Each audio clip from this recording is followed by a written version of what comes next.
നമ്മൾ കണ്ണിനെ കുറിച്ചാണ് ഡിസ്കസ് ചെയ്തുകൊണ്ടിരുന്നത്. മനുഷ്യൻ്റെ കണ്ണിൻ്റെ പ്രത്യേകതകളൊക്കെ നമ്മൾ കഴിഞ്ഞ ക്ലാസ്സിൽ പറഞ്ഞു. ഇനി നമുക്ക് ഡിസ്കസ് ചെയ്യാനുള്ള ഡിഫക്ട്സ് ഓഫ് വിഷനാണ്, കണ്ണിന് വരുന്ന പ്രശ്നങ്ങളാണ്. അതിന് മുമ്പ് പറയാനുള്ള ഒരു പോയിന്റ്, ഒരു ബ്ലൈൻഡ് സ്പോട്ട് എന്ന് പറയുന്ന ഒരു പോയിന്റ് ഉണ്ട്. നമ്മളെ കണ്ണിൽ ബ്ലൈൻഡ് സ്പോട്ട് എന്ന് പറയുന്ന ഒരു പ്രത്യേക പോയിന്റ് ഉണ്ട്. ആ പോയിന്റിൽ ലൈറ്റ് വന്ന് തട്ടിക്കഴിഞ്ഞാൽ നമുക്കൊന്നും കാണാൻ കഴിയില്ല. റെറ്റിനയുടെയും ഒപ്റ്റിക് നെർവിൻ്റെയും കൂടെ ജംഗ്ഷനിലായിട്ടുള്ള ഒരു പോയിന്റാണ്. ആ പോയിന്റിലാണ് ലൈറ്റ് വന്ന് തട്ടുന്നതെങ്കിൽ നമുക്ക് വസ്തുക്കളെ കാണാൻ വേണ്ടി കഴിയില്ല. കണ്ണിൻ്റെ ഡിഫക്റ്റ് അല്ല, എല്ലാവരുടെ കണ്ണിനുണ്ടാകുന്ന ഒരു പ്രതിഭാസമാണ്. നമ്മൾ വസ്തുക്കൾ, നിങ്ങളെ ടെക്സ്റ്റൈൽ എക്സ്പെരിമെൻ്റ് ഒക്കെ ഉണ്ട്. നമ്മൾ ഒരു വസ്തുവിനെ നമ്മളൊരു നിശ്ചിത അകലത്തിൽ കൊണ്ടുവന്നു കഴിഞ്ഞാൽ നമുക്ക് ആ വസ്തുവിനെ പിന്നെ കാണാൻ കഴിയില്ല. ഒരു പേപ്പറിൽ 2 ഡോട്ട് ഇട്ടിട്ട് നമ്മളിങ്ങനെ കണ്ണിനടുത്തേക്ക് കൊണ്ടുവന്നു കഴിഞ്ഞാൽ കുറച്ച് സമയം കഴിയുമ്പോൾ നമുക്കത് ഒരു ഡോട്ട് മാത്രമായിട്ട് നമുക്ക് ഫീൽ ചെയ്യും. ഒരു ഡോട്ട് കാണാൻ പറ്റാത്ത അവസ്ഥ വരും. അത് ഈ ബ്ലൈൻഡ് സ്പോട്ടിൽ ലൈറ്റ് വന്ന് തട്ടുന്നത് കൊണ്ടാണ്.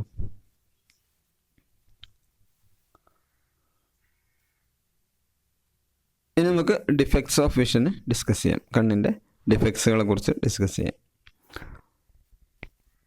The normal human eye can see nearby as well as distant objects clearly. സാധാരണഗതിയിൽ ഒരു മനുഷ്യൻ്റെ കണ്ണിന് അടുത്തുള്ള വസ്തുക്കളെയും അകലെയുള്ള വസ്തുക്കളെയും കൃത്യമായിട്ട് ശരിക്കും കാണാൻ വേണ്ടി കഴിയും.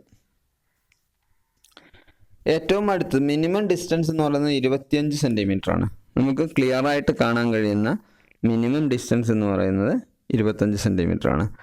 മാക്സിമം ഡിസ്റ്റൻസ് നമ്മൾ ഇൻഫിനിറ്റി എന്നാണ് പറയാറ്. പലർക്കും അനുസരിച്ച് ചെറിയ ചെറിയ വേരിയേഷൻസ് ഒക്കെ വരാറുണ്ട്. നമ്മൾ സൂര്യനെ, നക്ഷത്രങ്ങളെയൊക്കെ നമ്മൾ കാണാറുണ്ട്.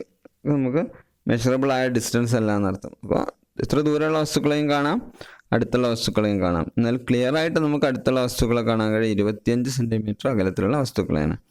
അതിനാണ് നമ്മൾ least distance of distinct vision എന്ന് വിളിക്കുന്നത്. Least distance of distinct vision.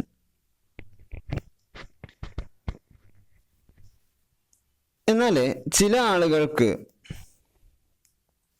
അടുത്തുള്ള വസ്തുക്കളെ ക്ലിയർ ആയിട്ട് കാണാൻ പറ്റും, പക്ഷെ ദൂരെയുള്ള ഒബ്ജക്റ്റുകളെ ക്ലിയർ ആയിട്ട് കാണാൻ കഴിയില്ല. ചില ആളുകൾക്ക് അടുത്തുള്ള വസ്തുക്കളെ ക്ലിയർ ആയിട്ട് കാണാൻ കഴിയില്ല, എന്നാൽ ദൂരെയുള്ള വസ്തുക്കളെ ക്ലിയർ ആയിട്ട് കാണാൻ വേണ്ടി കഴിയും. മനസ്സിലായല്ലോ? ചില ആളുകൾക്ക് ഒരു സാധനം അടുത്ത് പിടിച്ച് നോക്കിയാൽ അത് ക്ലിയർ ആയിട്ട് കാണാൻ കഴിയില്ല, എന്നാൽ കുറച്ച് അകലത്തിലാണെങ്കിൽ അത് ക്ലിയർ ആയിട്ട് കാണാൻ കഴിയും. ചില പ്രായമുള്ള ആളുകളൊക്കെ പേപ്പർ വായിക്കുന്നത് ചിലപ്പോൾ നിങ്ങൾ കണ്ടിട്ടുണ്ടാകും, കുറേ വിട്ട് പിടിച്ചിട്ട് വായിക്കും. എന്നാൽ നേരെ തിരിച്ചുള്ള ആളുകളുണ്ടാകും, അടുത്തുള്ള വസ്തുക്കളെ ക്ലിയർ ആയിട്ട് കാണും, ദൂരെയുള്ള വസ്തുക്കളെ കൃത്യമായിട്ട് കാണാൻ കഴിയാത്ത ആളുകളും ഉണ്ടാവും. ഇതൊക്കെ നമുക്ക് ലെൻസ് ഉപയോഗിച്ച് പരിഹരിക്കാവുന്ന പ്രശ്നങ്ങളാണ്. ഇതൊക്കെ വരുന്നത് നമ്മുടെ ഐ ലെൻസിൻ്റെ പ്രശ്നങ്ങൾ കൊണ്ടാണ്. അതുകൊണ്ട് ഒരു ലെൻസ് ഉപയോഗിച്ച് പരിഹരിക്കാൻ കഴിയുന്ന പ്രശ്നങ്ങളാണ് ഇവയെല്ലാം. എങ്ങനെയാണ് പരിഹരിക്കുക എന്നുള്ളത് നമുക്ക് നോക്കാം. അതേസമയം കുറച്ച് പ്രായമായി കഴിഞ്ഞാൽ ആളുകൾക്ക് വസ്തുക്കളെ കൃത്യമായിട്ട് കാണാൻ വേണ്ടി കഴിയില്ല. നമ്മൾ ആ ഒരവസ്ഥ വരാനുള്ള കാരണം ഐ ലെൻസ് ക്ലൗഡി ആവുന്നതുകൊണ്ടാണ്. ഐ ലെൻസിനൊരു മങ്ങൽ വരും, അതുകൊണ്ടാണ് നമ്മളത് കൃത്യമായിട്ട് കാണാത്തത്. അതിന് നമ്മൾ കാറ്ററാക്ട് എന്നാണ് വിളിക്കുക. തിമിരം എന്ന് നിങ്ങൾ കേട്ടിട്ടുണ്ടാവും. തിമിരം, കാറ്ററാക്ട്. ഇതിന് പകരമായിട്ട് നമ്മൾ ചെയ്യുക, നമ്മളെ കണ്ണിലുള്ള ലെൻസ് റിമൂവ് ചെയ്ത് പകരം ഒരു ആർട്ടിഫിഷ്യൽ ലെൻസ് ഫിറ്റ് ചെയ്ത് കൊടുക്കും. തിമിര ശസ്ത്രക്രിയ എന്ന് നിങ്ങൾ കേട്ടിട്ടുണ്ടാവും. മനസ്സിലായല്ലോ? അപ്പോൾ ഇതാണ് കണ്ണിൻ്റെ ചില ഡിഫക്റ്റുകൾ. ഇപ്പോൾ ചിത്രത്തിൽ കാണുന്നത് കണ്ണിൻ്റെ ഡിഫക്ട്സുകൾ ആണ്, അതുപോലെ അത് എങ്ങനെ പരിഹരിക്കാം എന്നുള്ളതുമാണ്.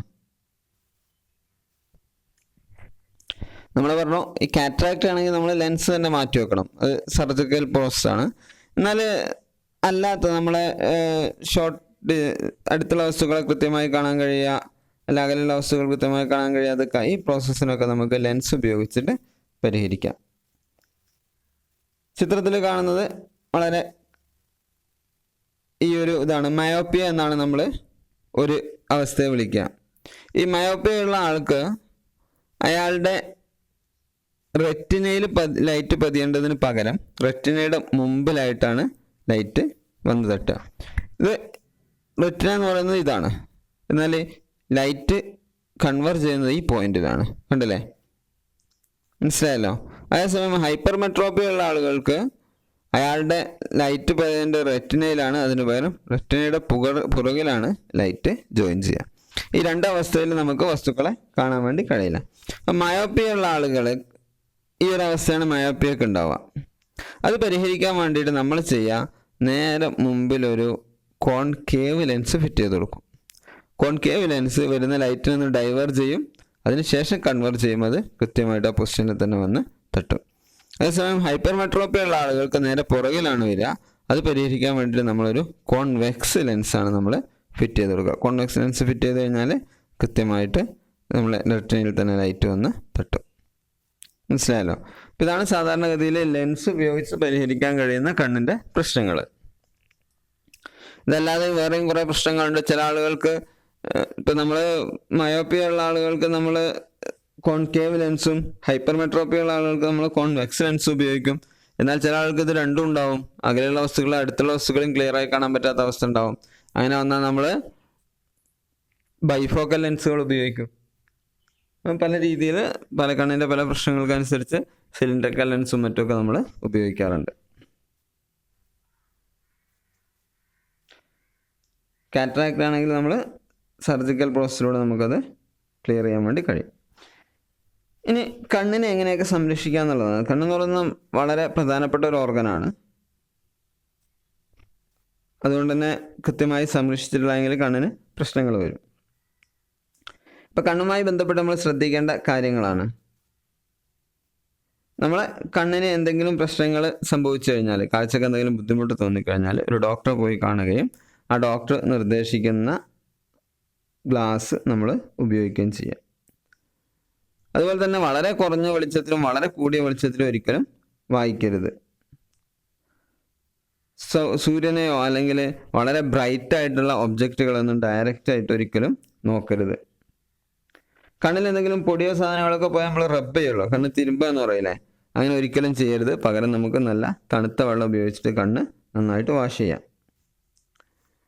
വായിക്കുന്ന സമയത്ത് ഒരു നോർമൽ ഡിസ്റ്റൻസിൽ പിടിച്ചിട്ട് വായിക്കണം. വളരെ അടുത്ത് പിടിച്ചോ അല്ലെങ്കിൽ വളരെ അകലത്ത് പിടിച്ചോ ഒരിക്കലും വായിക്കരുത്.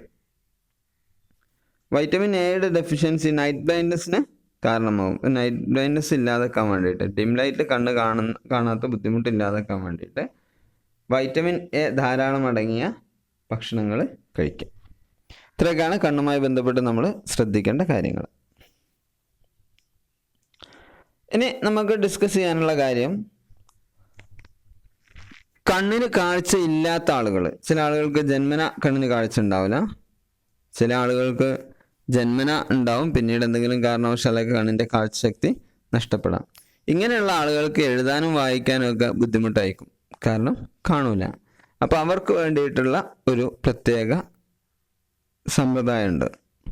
അതിനാണ് നമ്മൾ ബ്രെയിൽ സിസ്റ്റം എന്ന് വിളിക്കുന്നത്. ബ്രെയിൽ സിസ്റ്റം ലൂയിസ് ബ്രെയിലി എന്ന് പറയുന്ന ആൾ ഡെവലപ്പ് ചെയ്തതാണ് ബ്രെയിൽ സിസ്റ്റം.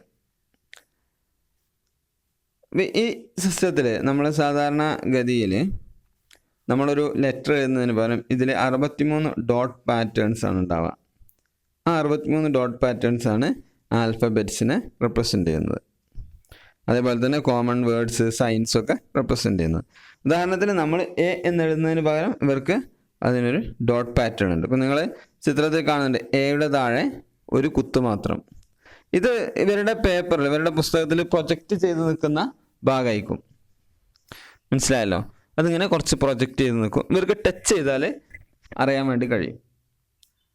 നമ്മൾ കൈകൊണ്ട് ടച്ച് ചെയ്യുന്ന സമയത്ത് നമുക്ക് ടച്ച് ഫീൽ ചെയ്യുന്ന രീതിയിലുള്ള കുറച്ച് പ്രൊജക്റ്റ് ആയിട്ടുള്ള സാധനമായിരിക്കും ഉണ്ടാവാം. അപ്പോൾ ഇവർക്ക് ഈ നമ്മളിപ്പോൾ അക്ഷരം കണ്ട് മനസ്സിലാക്കുന്ന അതേപോലെ തന്നെ ഇവർക്ക് ടച്ച് ചെയ്തിട്ട് അക്ഷരങ്ങൾ മനസ്സിലാക്കാൻ വേണ്ടി കഴിയും. അതുപോലെ തന്നെ സ്പെഷ്യൽ സിംബലുകളും മറ്റുമൊക്കെ ഇതേ രീതിയിലാണ് റെപ്രസെൻ്റ് ചെയ്യാറുള്ളത്. ഈ രീതിയിൽ ബ്ലൈൻഡ് പേഴ്സൺസിന് എഴുതാം, അതേപോലെ വായിക്കാനും എഴുതാനൊക്കെ ഉള്ള സംവിധാനങ്ങൾ നമ്മൾ ഡെവലപ്പ് ചെയ്തിട്ടുണ്ട്.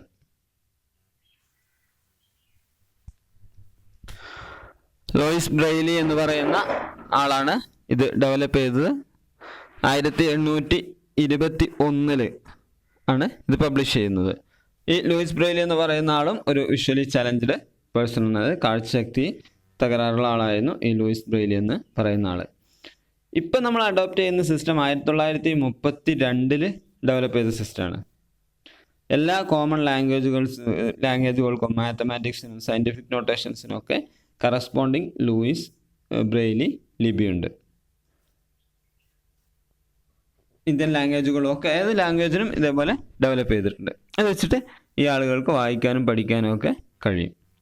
നമ്മൾ നേരത്തെ കാണിച്ചതുപോലെ ഈ ഡോട്ട് പാറ്റേൺ വെച്ചിട്ടുള്ള ഓരോ അക്ഷരങ്ങളാണ്. ഇപ്പോൾ ക്യാറ്റ് എന്ന് എഴുതിയതാണ് നിങ്ങൾ കാണുന്നത്. CAT, ആൻഡ്, കോമ, ഓരോന്നിനും അതിൻ്റെതായ കറസ്പോണ്ടിങ് ആയിട്ടുള്ള ലെറ്ററുകളുണ്ട്. എന്നാലും ഇങ്ങനെയുള്ള ആളുകളെ നമ്മൾ പ്രത്യേകം ശ്രദ്ധിക്കുകയും അതേപോലെ അവർക്ക് ആവശ്യമായ സഹായങ്ങളൊക്കെ ചെയ്യാൻ വേണം. മറ്റ് പല ഉപകരണങ്ങളും ഇവർ ഉപയോഗിക്കാറുണ്ട്. 2 രീതിയിലാണ് നമ്മൾ ഒപ്റ്റിക്കൽ ഇൻസ്ട്രുമെൻറ്റ് നമ്മൾ പറയുന്നത്. ഒന്ന് നോൺ ഒപ്റ്റിക്കൽ എയ്ഡ്സും മറ്റൊന്ന് ഒപ്റ്റിക്കൽ എയ്ഡ്സും. നോൺ ഒപ്റ്റിക്കൽ എയ്ഡ്സിൽ visual aids, tactile aids sense of touch ചെയ്തിട്ട് അറിയുന്ന സാധനം. ഓഡിറ്ററി എയ്ഡ്സ് ഉണ്ട്, അതേപോലെ ഇലക്ട്രോണിക് എയ്ഡ്സ് ഒക്കെ ഇതിൽ പെടും. വിഷ്വൽ എയ്ഡ്സ് എന്ന് പറഞ്ഞാൽ കാഴ്ചശക്തി കുറഞ്ഞ ആളുകൾക്ക് വസ്തുക്കളെ കുറച്ചുകൂടെ വലുതാക്കി കാണിച്ചു കൊടുക്കുന്നതാണ് വിഷ്വൽ എയ്ഡ്സ് എന്ന് വിളിക്കുന്നത്. അപ്പോൾ നമ്മൾ മാഗ്നിഫൈങ് ലെൻസോ അല്ലെങ്കിൽ അതേപോലുള്ള സാധനങ്ങളൊക്കെ, അല്ലെങ്കിൽ ലൈറ്റ് കൂട്ടുക അങ്ങനെയുള്ള സാധനങ്ങളൊക്കെ നമുക്ക് ചെയ്യാൻ വേണ്ടി കഴിയും. ടാക്ച്വൽ എയ്ഡ്സ് ബ്രെയിലി റൈറ്റർ, അതുപോലെ അതിൻ്റെ സ്റ്റൈലസ് പറഞ്ഞാൽ ബ്രെയിലി സ്ലേറ്റിൽ എഴുതുന്ന പെന്നാണ്. ഇതൊക്കെ ടാക്ച്വൽ എയ്ഡ്സ് ആണ്. അതൊക്കെ ആളുകൾ ടച്ച് ചെയ്തിട്ടാണ് അതിൻ്റെ ഇതറിയുന്നത്. ഇങ്ങനെയുള്ള ഈ ബ്രെയിലി സ്ലൈറ്റും അതേപോലെ സ്റ്റൈലസും ഒക്കെ ആളുകൾക്ക് നോട്ട് എഴുതിയെടുക്കാനൊക്കെ സഹായിക്കും. ഓഡിറ്ററി എയ്ഡ് എന്ന് പറഞ്ഞാൽ cassette, tap record, talking books അതൊക്കെ അതിൽ പെടും. നമ്മൾ വാച്ചൊക്കെ ഉണ്ടാവും. വാച്ചിൽ ടച്ച് ചെയ്ത് കഴിഞ്ഞാൽ സമയം പറയുന്ന വാച്ച്, അതിൽ വിളിക്കുന്ന ആളുടെ പേര് പറയുന്ന മൊബൈൽ ഫോണുകൾ, ഇതൊക്കെ ഈ ഗണത്തിൽപ്പെട്ട സാധനങ്ങളാണ്. നമ്മൾ വിഷ്വലി ചലഞ്ചഡായ പേഴ്സൺസ് സമയം നോക്കുന്നത് കണ്ടിട്ടുണ്ടാവും. അവർ വാച്ചിൽ ടച്ച് ചെയ്താൽ വാച്ച് സമയം പറഞ്ഞു കൊടുക്കും. കോള് അവർക്ക് ചെയ്യാൻ വേണ്ടിയിട്ട് ഫോൺ വരുന്ന സമയത്ത് ആരാന്നുള്ളത് ഫോണ് പറഞ്ഞു കൊടുക്കും. അതായത് നമുക്ക് വോയിസ് കേട്ടിട്ട് അവർക്ക് കാര്യങ്ങൾ ചെയ്യാൻ വേണ്ടി കഴിയും. ടോക്കിംഗ് കാൽക്കുലേറ്റേഴ്സ് തുടങ്ങിയ സാധനങ്ങളൊക്കെ ഇതിനുവേണ്ടി ഉപയോഗിക്കുന്ന സാധനമാണ്. അതുപോലെ CCTV ഒരു ഇലക്ട്രോണിക് എയ്ഡാണ്. ഓഡിയോ CD, വോയിസ് ബോക്സ് തുടങ്ങിയ സാധനങ്ങളൊക്കെ കേൾക്കാനും എഴുതാനും മറ്റുമൊക്കെ സഹായിക്കും. ഒപ്റ്റിക്കൽ എയ്ഡ്സിൽ bifocal lens, contact lens, tinted lens, magnifiers, telescope ഒക്കെ ഒപ്റ്റിക്കൽ എയ്ഡ്സിലാണ് വരിക. അതുപോലെ തന്നെ ലെൻസ് കോമ്പിനേഷൻസ് നമ്മൾ യൂസ് ചെയ്യാറുണ്ട്. അതേപോലുള്ള ഉപകരണങ്ങളൊക്കെ നമ്മൾ ഒപ്റ്റിക്കൽ എയ്ഡ്സിൽ നമ്മൾ ഉപയോഗിക്കാറുണ്ട്. കുറേ വിഷ്വലി ചലഞ്ചഡ് പേഴ്സൺസ് വളരെ ഫേമസ് ആയിരുന്നു. ഹെലൻ എ കെല്ലർ നിങ്ങൾ കേട്ടിട്ടുണ്ടാവും. ദിവാകർ എന്ന് പറയുന്ന ആൾ ഒരു അമേസിങ് പെർഫോമൻസ്, ഭയങ്കര സിംഗറാണ്, പാട്ടുകാരനായിരുന്നു. രവീന്ദ്ര ജെയിന്, അതേപോലെ തന്നെ ലാൽ അദ്വാനി, ഹെലൻ കെല്ലറിനൊക്കെ നിങ്ങൾ കേട്ടിട്ടുണ്ടാവും. അമേരിക്കൻ ഓതറാണ്, ലെക്ചറാണ്. അതേപോലെ തന്നെ ഏറ്റവും അറിയപ്പെട്ട വിഷ്വലി ചലഞ്ചഡ് പേഴ്സണാണ്. അവർ കുറേ പുസ്തകങ്ങളൊക്കെ എഴുതിയിട്ടുണ്ട്. അവരുടെ കാഴ്ചശക്തി നഷ്ടപ്പെടുന്നത് 18 മാസമായപ്പോഴാണ്. പക്ഷെ അവരെന്ത് ചെയ്തു, ഗ്രാജുവേഷൻ കംപ്ലീറ്റ് ചെയ്തു. അതേപോലെ തന്നെ ധാരാളം പുസ്തകങ്ങൾ എഴുതി. അങ്ങനെ ഫേമസ് ആയ കുറേ വിഷ്വലി ചലഞ്ചഡ് പേഴ്സൺസ് ഉണ്ട്. അപ്പോൾ വിഷ്വലി ചലഞ്ചഡ് ആണെങ്കിലും ആളുകൾക്ക് കാര്യങ്ങളൊക്കെ ചെയ്യാൻ വേണ്ടി കഴിയും എന്നർത്ഥം. കണ്ണ് പല രീതിയിലുണ്ട്. നമ്മുടെ മനുഷ്യൻ്റെ കണ്ണ് പോലെയല്ല മറ്റ് മൃഗങ്ങളുടെ കണ്ണ്. ഞണ്ടിൻ്റെ കണ്ണ് നിങ്ങൾ കണ്ടിട്ടുണ്ടാവും. കുറച്ച് മുകളിലേക്ക് പൊങ്ങിയാൽ നിൽക്കുക. അതുകൊണ്ട് തന്നെ അതിന് ചുറ്റുഭാഗത്തും കാണാൻ വേണ്ടി കഴിയും. നമുക്ക് നേരെ മുമ്പോട്ടേ കാണാൻ കഴിയുള്ളൂ, പക്ഷെ അതിന് ചുറ്റുഭാഗത്തും കാണാൻ വേണ്ടി കഴിയും. പുറകുനിന്ന് വന്ന ശത്രുക്കളെ വരെ അതിന് സിമ്പിളായിട്ട് കാണാൻ വേണ്ടി കഴിയും. അതേസമയം പൂമ്പാറ്റയുടെ കണ്ണെന്ന് പറഞ്ഞാൽ ആയിരക്കണക്കിന് ചെറിയ ചെറിയ കണ്ണുകൾ കൂടിച്ചേർന്നിട്ടുണ്ടായതുപോലത്തെ സ്ട്രക്ചറാണ് പൂമ്പാറ്റയുടെ കണ്ണിനുള്ളത്. അതുകൊണ്ട് തന്നെ അതിന് മുൻപോട്ടും ബാക്കോട്ടും ഒക്കെ സുഖമായിട്ട് കാണാൻ വേണ്ടി കഴിയും. മൂങ്ങയുടെ കണ്ണ് നമ്മൾ നേരത്തെ പറഞ്ഞു കോൺസിനേക്കാൾ റോഡ്സാണ് കൂടുതലുണ്ടാവുക. അതുകൊണ്ട് തന്നെ രാത്രി സമയത്ത് വളരെ ഉഷാറായിട്ട് കാണാൻ വേണ്ടി കഴിയും. എന്നാൽ പകൽ സമയത്ത് പറക്കുന്ന പക്ഷികൾക്ക് അതിന് പകൽ സമയത്ത് മാത്രമേ കൃത്യമായിട്ട് കാണാൻ വേണ്ടി കഴിയുള്ളൂ. മൂങ്ങയുടെ കണ്ണിൽ വലിയ കോർണിയ ഉണ്ടാവും, ലാർജ് പ്യൂപ്പിൾ ഉണ്ടാവും, കൂടുതൽ ലൈറ്റ് ഉള്ളിലേക്ക് കഴിയും. അതുപോലെ തന്നെ റെറ്റിനയിൽ റോഡ്സിൻ്റെ അളവ് വളരെ കൂടുതലായിരിക്കും, കോൺസ് വളരെ കുറവായിരിക്കും. അതേസമയം പകൽ സമയത്ത് പറക്കുന്ന പക്ഷികളാണെങ്കിൽ അതിന് നേരെ തിരിച്ചാണ് ഉണ്ടാവുക, കോൺസ് വളരെ കൂടുതലും റോഡ്സ് വളരെ കുറവായിരിക്കും. അപ്പം ഇങ്ങനെ ഓരോ ജീവികളുടെയും കണ്ണിൻ്റെ പൊസിഷനിനൊക്കെ ധാരാളം പ്രത്യേകത ഉണ്ട്. നമ്മളുടെ കണ്ണിൻ്റെ പൊസിഷൻ അനുസരിച്ച് നമുക്ക് കൃത്യമായ ഡിസ്റ്റൻസ് മെഷർ ചെയ്യാൻ കഴിയും. എന്നാൽ ഒരു പശു അല്ല അതുപോലുള്ള കണ്ണ് സൈഡിലുള്ള ജീവികൾക്ക് കൃത്യമായിട്ട് ഡിസ്റ്റൻസ് മെഷർ ചെയ്യാൻ കഴിയില്ല. പക്ഷെ അവർക്ക് 180 ഡിഗ്രിയിൽ കാണാൻ വേണ്ടി കഴിയും. ഇങ്ങനെ ഓരോ ജീവിയുടെയും കണ്ണിന് പല പ്രത്യേകതകളും ഉണ്ട്. കണ്ണിൻ്റെ മറ്റൊരു പ്രത്യേകതയാണ് സാധാരണഗതിയിൽ ഫിലിമുകളൊക്കെ കാണുന്നത് പോലെ സാധാരണ മൂവികൾ കാണാറില്ലേ, മൂവിയൊക്കെ സ്റ്റിൽ ഷോർട്ടായിട്ടാണ് എടുക്കുക. ഉദാഹരണത്തിന് ഒരാൾ മറ്റൊരാളെ കുത്തിക്കൊല്ലുകയാണ്. എന്ത് സംഭവിക്കും? ഒരാൾ കുത്തുന്നു, കത്തി മറ്റൊരാളുടെ വയറിലൂടെ തുളച്ച് കയറുന്നു, കത്തി വലിച്ചെടുക്കുന്നു, ബ്ലഡ് പോകുന്നു, അയാൾ വീണ് മരിക്കുന്നു. ഇത് നമ്മൾ ലൈവായിട്ട് ഷൂട്ട് ചെയ്ത് കഴിഞ്ഞാൽ ഓരോ ഫിലിമിനും വ്യത്യസ്ത ആളുകൾ കൊണ്ടുവരേണ്ടി വരും, കാരണം ആളുകൾ മരിച്ചു പോകും. അപ്പം ഇങ്ങനെയുള്ള സമയത്ത് നമ്മൾ ചെയ്യാറ് സ്റ്റില്ലായിട്ടുള്ള ഫോട്ടോസ് ഷൂട്ട് ചെയ്യും. സ്റ്റില്ലായിട്ടുള്ള ഫോട്ടോ എന്ന് പറഞ്ഞാൽ ഒരാൾ കത്തി എടുത്തിട്ട് കുത്താൻ തുടങ്ങുന്ന രംഗം, വേറെ ആളുടെ വയറിൽ ടച്ച് ചെയ്തിട്ടുള്ള രംഗം, പിന്നെ ആ കത്തിയുടെ ഒരു എൻഡ് ഇയാളുടെ പുറകിൽ വെച്ചിട്ടുള്ള വേറൊരു ഷോട്ട്, ഇങ്ങനെ ഓരോ വ്യത്യസ്ത ഷോട്ടുകളായിട്ടാണ് നമ്മൾ എടുക്കുക. ഇങ്ങനെ വ്യത്യസ്ത ഷോട്ട് എടുത്തതിന് ശേഷം ഇത് വളരെ വേഗത്തിൽ നമ്മുടെ മുമ്പിലൂടെ മൂവ് ചെയ്യിക്കും. അങ്ങനെ മൂവ് ചെയ്യുന്ന സമയത്ത് നമുക്ക് ഇയാൾ കത്തിക്കൊണ്ട് കുത്തുന്ന പോലെ ഫീൽ ചെയ്യും.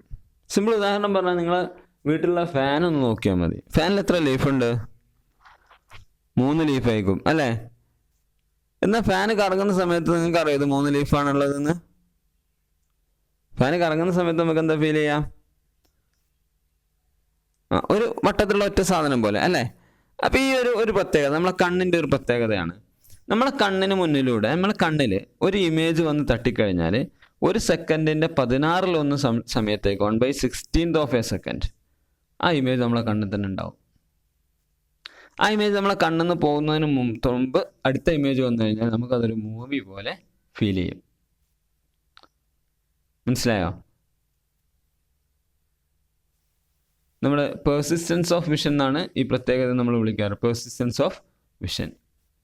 ഏതെങ്കിലും ഒരു ഒബ്ജക്റ്റ് അതിൻ്റെ ഇമേജ് നമ്മുടെ കണ്ണിൽ തട്ടിക്കഴിഞ്ഞാൽ 1 സെക്കൻഡിന് 16 സമയത്തേക്ക് ആ ഇമേജ് നമ്മുടെ കണ്ണിൽ തന്നെ നിൽക്കും. ആ സമയത്തിനിടയ്ക്ക് അടുത്ത ഇമേജ് വന്നു കഴിഞ്ഞാൽ നമുക്ക് ഇതൊരു മൂവി പോലെ നമുക്ക് ഫീൽ ചെയ്യും. ഈ പ്രത്യേകത നമ്മൾ വിളിക്കുന്ന പേരാണ് പെർസിസ്റ്റൻസ് ഓഫ് വിഷൻ.